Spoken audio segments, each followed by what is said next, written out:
मित्रों, शूद्रों की उत्पत्ति के संबंध में ब्राह्मणों के दृष्टिकोण का विश्लेषण किया जा चुका है।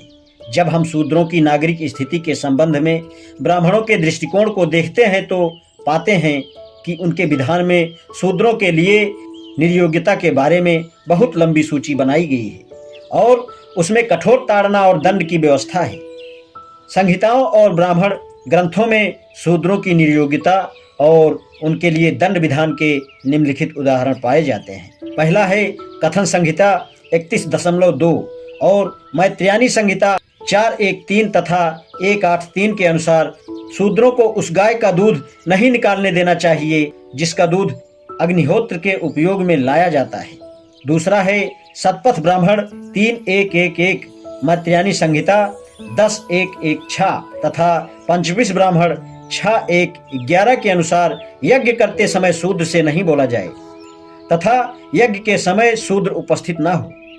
तीसरा है शतपथ ब्राह्मण 14.1.3 और कथक संहिता 11.10 में आगे कहा है शूद्रों को सोम रस का पान करने की अनुमति नहीं देनी चाहिए। चौथा है ऐतरेय ब्राह्मण 6.29.4 और पंचविश ब्राह्मण 6.1.11 ने तो निम्नतम स्तर पर पहुंचकर यह कह दिया है कि शूद्र दूसरों का सेवक है, इसके अलावा कुछ नहीं।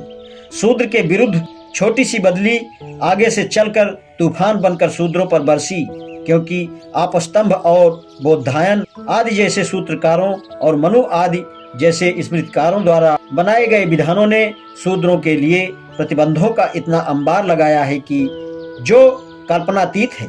ये निर्योग्यताएं इतनी भयानक हैं कि इन्हें जब तक लिपिबद्ध नहीं किया जाएगा इन पर विश्वास नहीं होगा। इनकी संख्या इतनी अधिक है कि इनका पूर्ण विवरण यहाँ देना असंभव है। जिन्हें इनके विषय में जानकारी नहीं है उनके विधान में जो मंत्र बिखरे हैं हम उनके लिए कुछ उदाहरण स्मृतियों और सूत्रों से देंगे। आपस्तंभ धर्मसूत्र में कहा है ब्राह्मण क्षत्रिय वैश्य और शूद्र 4 वर्ण हैं।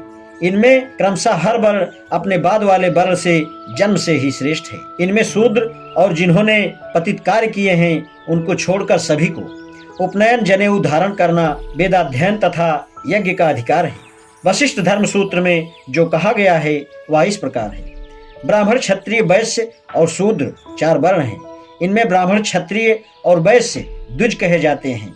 इनका प्रथम जन्म माँ के पेट से होता है, दूसरा यज्ञोपवीत संस्कार से।